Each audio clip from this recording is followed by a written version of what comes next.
Welcome to the Weekly. I'm Jeremy. I'm Chris. And this week on the Weekly, we start with...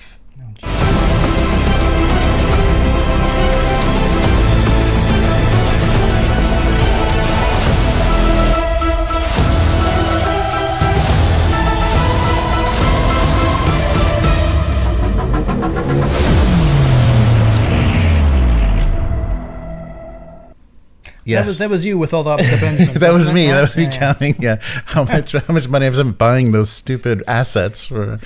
But yes, that is more tales of the trade wars. So there's been some developments, and nothing good. Yeah. But all of this is still hypothetical because the one weird thing about tariffs is you don't know if they're imposed until you get the bill at the port. Like, cool. It's like, like paying your taxes. You don't know until the IRS says, excuse me, you didn't you didn't file this. Or like when you order something from overseas, you're just like, what? I got to pay additional money? What? Yeah. So let's start with Stonemaier Games. So the publishers of the Wingspan. So wargamer.com talked to them, and they are joining a lawsuit against Trump and the tariffs, saying, do you have the authority to do this? You are fucking us over big time. So a quote from Stonemaier. So they did a blog post April 21st. We are joining a lawsuit that will challenge the unchecked authority of the executive branch to impose tariffs. So publisher Wingspan and Scythe and their new game Vantage, they are facing upcoming payments of nearly $1.5 million potentially, because they've have a series like Wingspan has become this like franchise. Wormspan, there's Finspan. Yeah. So every possible thing that you can identify, you will have a span. So they are going to be dealing with it, calling it. So Jamey Stegmaier, the president of Stonemaier Games, is calling it devastating. And is saying to the gaming community, I stand with you. I'd much rather focus on making games and serving customers, but I hope that the lawsuit can make a positive difference for everyone in the tabletop community and the industry. So officially, the tariffs were set to go into effect for 105%, but have since risen to 145%, and now we've heard 2 something, and it just keeps making funny up numbers that just don't exist, except in like Hitchhiker's Guide to the Galaxy. Right. And so another quote from Stonemaier, we started print runs of products before the president took office, and now we are faced with an unprecedented $14.50 tariff on every $10 we spend on manufacturing with our trusted long-term partner in China. That's the other thing. I'm sure people are talking about it, but companies have like a relationship with these manufacturers / printers, and this is just going to ruin relationships when people go, sorry, I can't do this, or we got to take our business elsewhere, or No, that's definitely they're really, and what we talked about last week too is that it's destroying the business of these export-only based Chinese manufacturers, because there's no domestic market for them to split. It's already taken. So I'm seeing the downside of globalization. Really, is it? It finally hits you. I'm not saying it's a bad thing, right? I think we might go very different ways, right? It would be like, how about we just abolish all borders? Anyway, sorry. Whoa. Sorry, it's getting weird around here. All right, but yes. So Stonemaier Games is going to file a lawsuit, and hopefully, what that will do is, they're not going to win a lawsuit against the United States government. They're not going to get a judgment in their favor. What they're probably going to do is get a judge to stop, put a stop on things and kind of pause until things get resolved, or until there's some sanity brought. It's like some kind of injunction or something to say, okay, look, nobody's going to get charged anything until we do determine if this is even legal. Right. But that's not going to stop companies from going completely out of business. Yeah. So Final Frontier Games and Greater Than Games have announced staff layoffs and closures.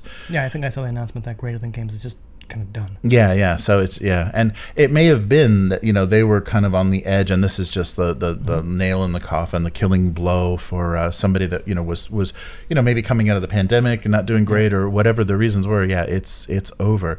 So Stonemaier goes on to say, we will not stand idly by while our livelihoods and the livelihoods of thousands of small business owners and contractors in the U.S., along with the customers whose pursuit of happiness we hold dear, are treated like pawns in a political game. I can see him at a podium pounding his fist, list with an American flag, but no, maybe not. Maybe another flag behind him. Maybe a Chinese Some kind of gamer flag. contractor flag. And so I will try to lead with compassion. And is he running for office? And compassion and empathy. So legal action is very low on my list of ways to handle difficult situations. The post goes on. But with the new norm of 145% imposed by all exports, including products that have been in the manufacturing process for months, we are compelled to take action. So they'll post an update at the end of this week, kind of detailing what's going on.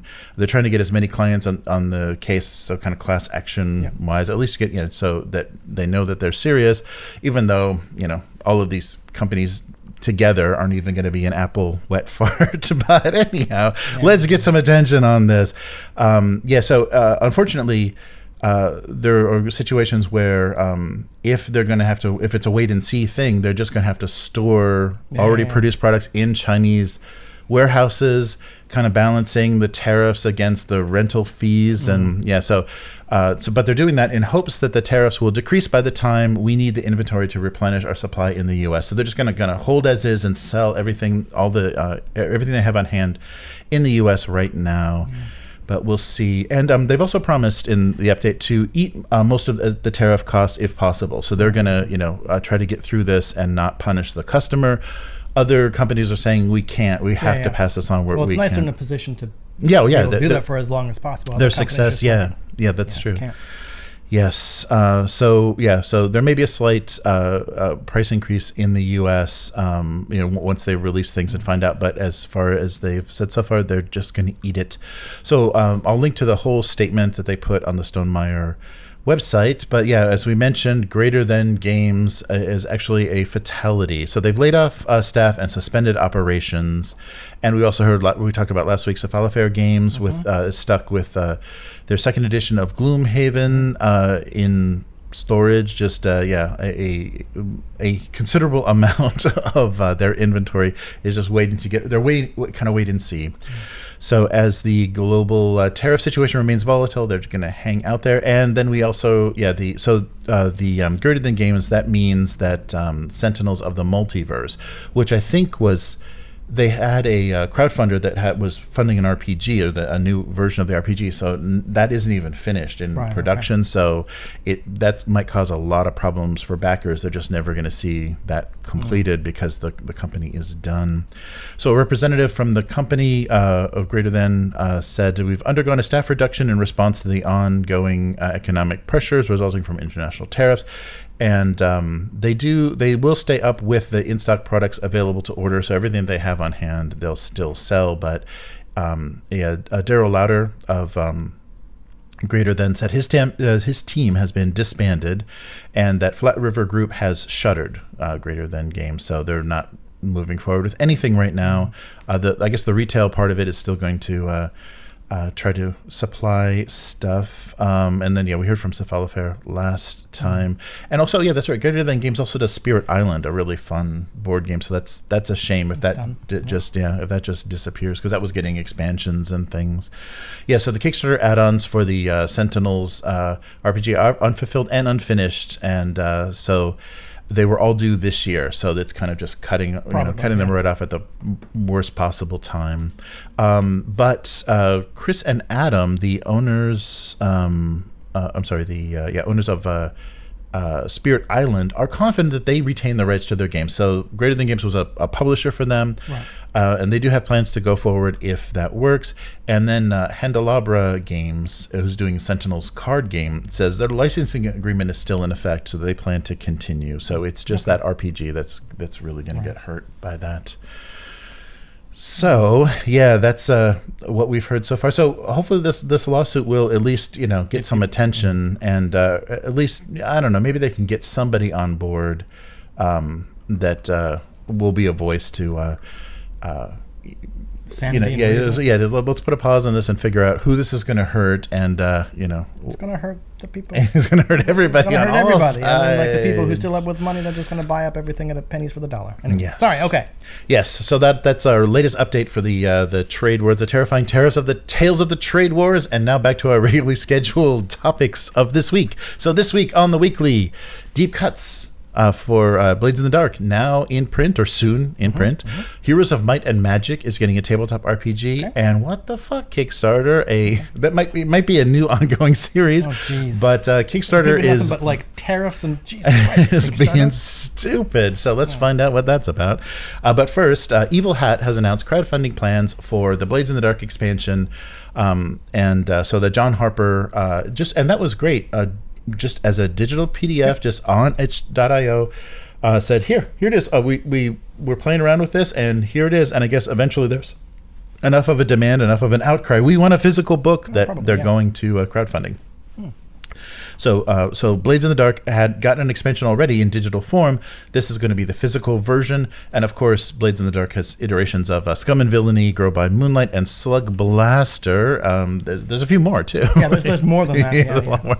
And so on May 20th, you're going to get your chance to pledge for a physical copy of the book. And so Deep Cuts features new factions, backgrounds, and technology, new rules for campaign-defining events called catalysts.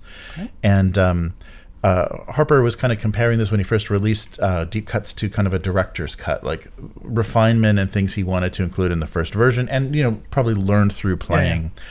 And so you will be lucky enough to get a physical copy and adventure in the city of Duskfall. So 27 factions you're going to get, new lore and career opportunities, 100 heritage and background packages, 13 new innovative technologies, new and rare restricted technologies for the nefarious scoundrels, and then the big change, or the big addition, Catalyst. So world-shaking events that expand and alter the setting, providing new venues of intrigue and adventure.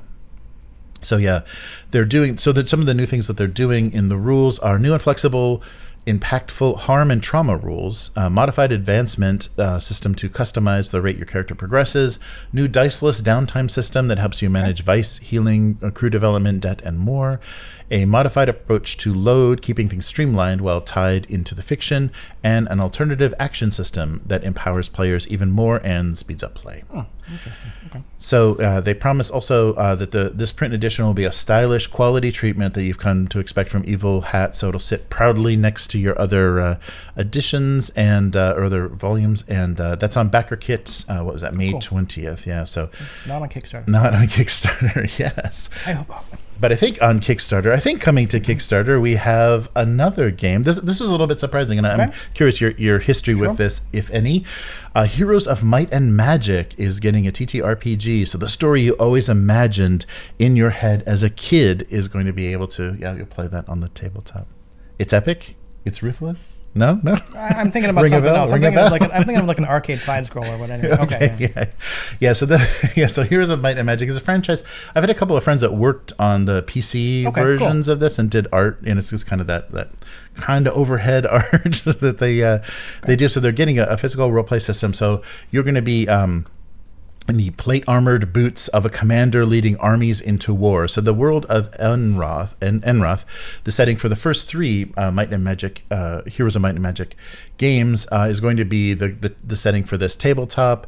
Relive those epic and memorable moments from the game, and so this is going to start with the restoration of Erathia and the crusade of the Queen Catherine Iron Fist to restore her kingdom and uncover a conspiracy. So very narrative kind of based. So I must not have ever played this game, but Heroes of Might and Magic sounds like a StarCraft-esque kind of like RTS. No, because I was seeing stuff for like. Okay, I'm jumped ahead. But I've seen the description for like and units, and I'm like. Yeah, well, it was more. Yeah, it wasn't not quite RTS because you weren't. Maybe I'm thinking of the CRPG version. Yeah, right. Yeah, okay. Yeah, just called Might and Magic. Yeah, that's right. Because there's been a lot of iterations. They've kind of this franchise has kind of remained around. Yeah. So that might be what you have in mind. But this is going to be published by Modiphius, so it's a high fantasy, the first high fantasy setting for the 2D20 system. Okay. So play as legendary heroes who call upon the nation's resources to overcome threats arrayed against you, engage in daring assaults in the desperate last stands, and lead formidable armies into the world shaped by your actions. So they may be doing that kind of multiple scales too, where you're doing like army scale and then individual characters. If this is Modiphius, then I'm a bit a bit more interested, right? Because Dune did that multi-level thing, right? Right. And it would be interesting to see that in like a high fantasy setting. Yeah, so right now there's a free Kickstarter. I'll put a link to that. You can get the PDF and take a look at what they're doing with this.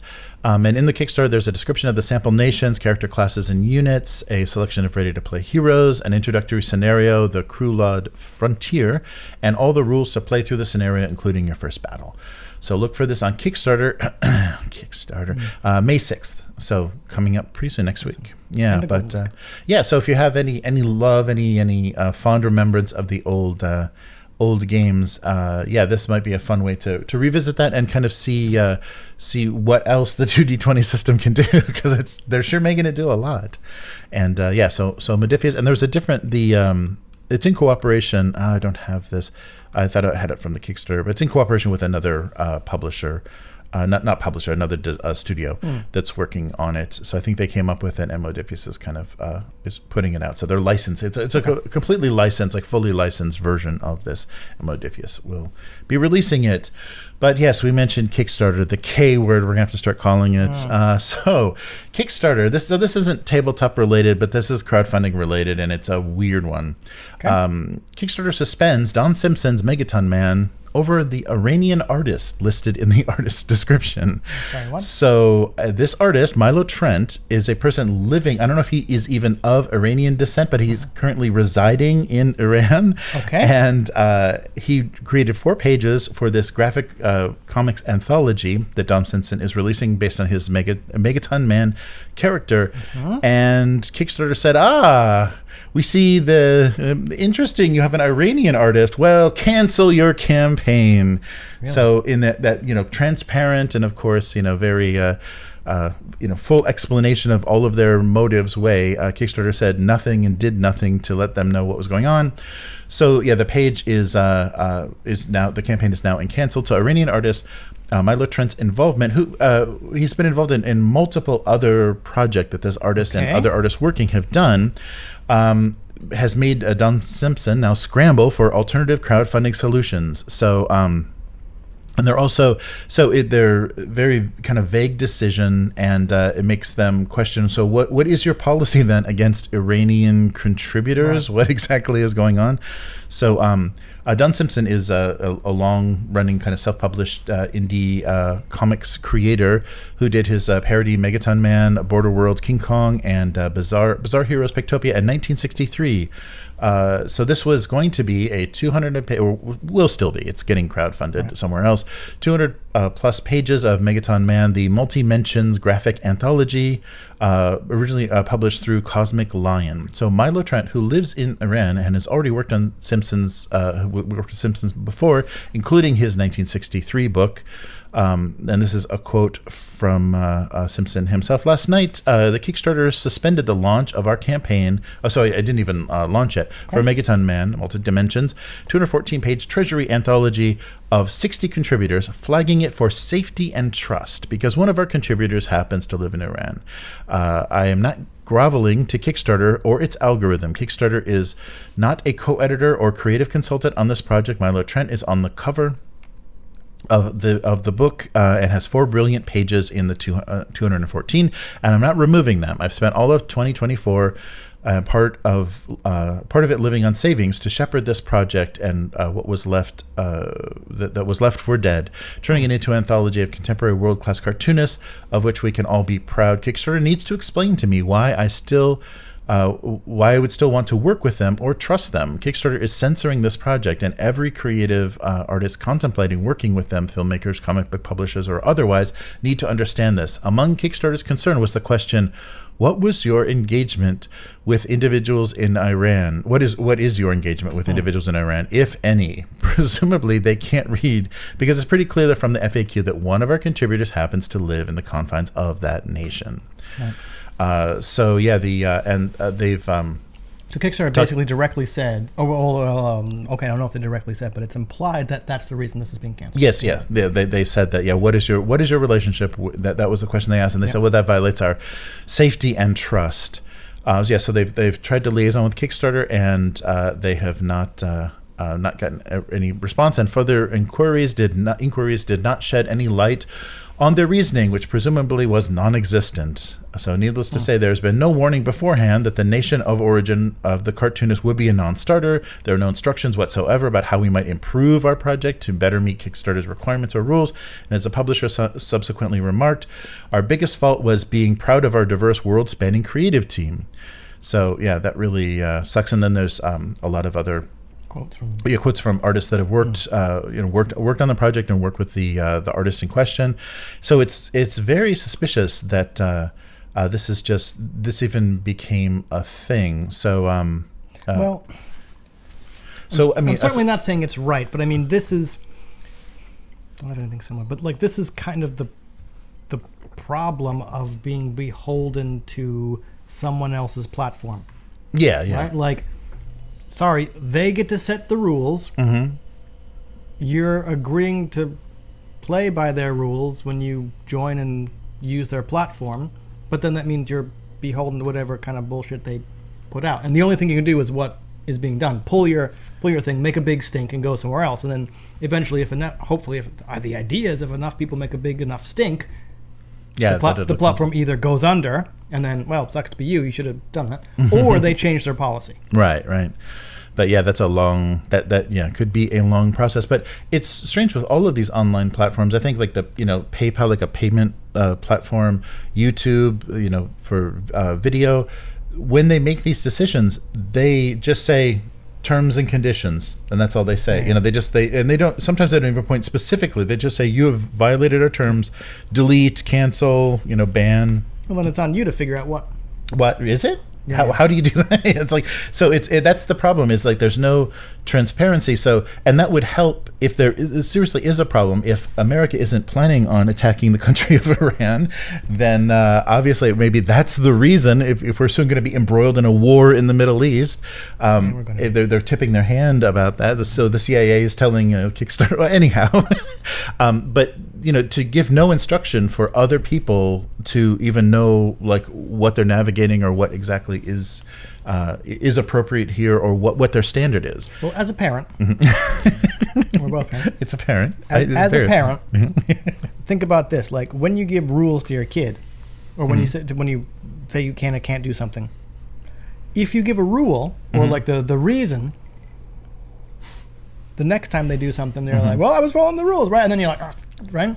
So I'm saying all that because it's children on Kickstarter. No. I'm saying all that because, right, like not providing the reason and just saying, sorry, terms and conditions, go check it, allows them to make any bullshit arbitrary decision they want, right? And they say, why did you do this? Oh, just because. Right. It's like morals clauses in contracts. Right. Yeah. Sorry, your product doesn't follow our terms and conditions. Why? It just doesn't. Right. Go figure it out yourself, right? And it allows them to say, no. Yeah. Yeah, and that's giving a reason and explaining why. And that would show where their allegiances and whatever, or what they're tied to and who they're beholden to. So we don't exactly know like who is one of their shareholders or whoever is upset about this. So this was all posted on Bleeding Cool, so you can read the whole statement from Simpson. And it's just a shame. I mean, somebody that's been an independent comic producer is trying to get this project out that's been sitting, that's been sitting waiting to get finished. Got a bunch of artists together, and then for the reason of where one of these artists is residing, they're like, well, obviously we can't have this now, can we? Or there's some kind of like AI nonsense. Right. I mean, I'm not saying that is the case. I mean, it could be some kind of like, okay, why did it get to review? Just a filter, because they mentioned something in a Kickstarter and it got crawled by their little bot or whatever they used to moderate Kickstarter. But they should have at least had a human confirm what's going on. That costs money, Jeremy. Yeah, right. And money going out. They only get a measly 10%, 30%, whatever Kickstarter gets. Yeah, so not good. And so Kickstarter continues to prove that they're not the best. They're not for the little guy. They have no problem if you've got multi-million-dollar. I'm sure you can be from Iran, and as long as you raise over $4 million on their platform, they got no problem with you. But I'm sure this wasn't a project of that size. So seems very arbitrary. They're not giving us any clue about why or what they're doing. So not good, Kickstarter. Don't do that. so think twice. Unless we come up with like $4 million, they're not going to listen to us. Right? right. So support your game founds and your backer kits if at all possible. So so that'll do it for this week. So where can people find you? Blue Sky mostly, and Instagram too, and select Facebook groups. It's Hivemind, HYVEMYND, where it's going to be more 2mm miniatures all the time. All the time, nice. All the time. I think I might just swap over to 2mm like permanently. I don't know. Nice. I'll have to find something to do with all those like that big order of 6mm lights I just arrived the other day, right? That decadent 300% the giant, bigger. The giant coarse scale of 6mm, right? Nice. Yeah. So how about you? All right. So people can find me drawing my single panel gag cartoon occasionally once a month on Abuse Cartoons. So Abuse Cartoons on YouTube and Twitch. You can read the cartoon on GoComics, so gocomics.com/domestic abuse. And that the archive of 20 years of cartoons is there. And if you like what we're doing on the weekly, consider becoming a weekling. The strongest of all supporters. You can do that at patreon.com/upturntable. And there you can let us know what you'd like to see more of on the weekly, on the channel in general. Give us more and you can tell us what you want to see less of. Right. And it's Upturned Table on all social media. Upturntable.com is the main website. I've been playing around a little bit, getting things straightened out. I realized some of the older Outer Red Hands stuff, at least like the first 10 episodes were broken, and I was listening to those like for sound quality and everything. It was a lot of bickering. It's like a bicker cast because it's a room full of guys going, well, you know, but yeah. So you can see the early origins of how this all got started and what inspired me to like get involved. Like the bickering. The bickering. No, but the interesting topics, like the kind of evergreen topics of RPGs, monsters and character types and settings, and how to deal with certain topics. It's good stuff. So take a look at that on upturntable.com. The whole archive is up there. Oh wow. And so that'll do it for this week. We'll be back again next week. Later, mortals. Goodbye.